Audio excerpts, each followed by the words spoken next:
Des complications peuvent survenir après une chirurgie de l'obésité, comme après n'importe quelle intervention, même en utilisant la voie d'abord cœlioscopique. Toutefois, certains risques sont plus élevés chez les patients obèses et nécessitent une attention particulière. Une étude de la Caisse nationale d'assurance maladie analyse la mortalité périopératoire. Elle est faible, mais n'est pas nulle. Elle diminue avec le temps, inférieure aujourd'hui à ce qu'elle était il y a 5 ans, et avec l'expertise du centre où les personnes sont opérées, à la fois grâce à l'expérience du chirurgien, mais aussi de l'équipe qui l'entoure. Elle est estimée en moyenne à 0,08% après une sleeve et à 0,14% après un bypass gastrique. Cela veut dire qu'il y a 8 à 14 décès pour 10 000 interventions. Certaines personnes sont plus à risque que d'autres. Ainsi, ce risque de mortalité est presque triplé, multiplié par 2,7, pour les personnes dont l'indice de masse corporelle est supérieur à 50, doublé pour les personnes de sexe masculin ou diabétiques, et multiplié par 1,5 chez les personnes plus âgées et les personnes hypertendues.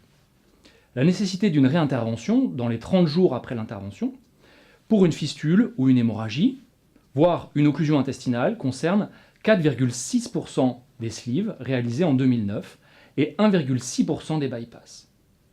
Pour les sleeves, on estime à 2,4% la fréquence des fistules, c'est-à-dire de la présence d'une fuite sur les agrafes de l'estomac.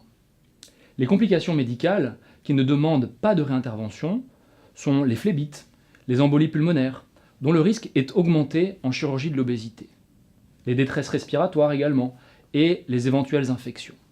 Ces complications sont plus fréquentes chez les personnes dont l'indice de masse corporelle est supérieur à 50, avec un syndrome d'apnée du sommeil, ou avec un handicap physique. Au total, des complications péropératoires existent, et cette chirurgie n'est pas banale. Les sociétés savantes œuvrent pour la qualification de centres experts, aux États-Unis, en France et en Europe. La préparation des patients réduit les risques, car les maladies associées à l'obésité sont mieux maîtrisées.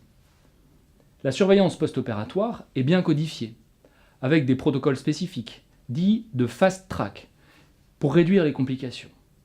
L'équipe chirurgicale reste toutefois disponible à tout moment pour revoir un patient qui va moins bien et qui a été formé pour repérer les signes évocateurs de complications. L'objectif étant de réduire au maximum la mortalité et les complications.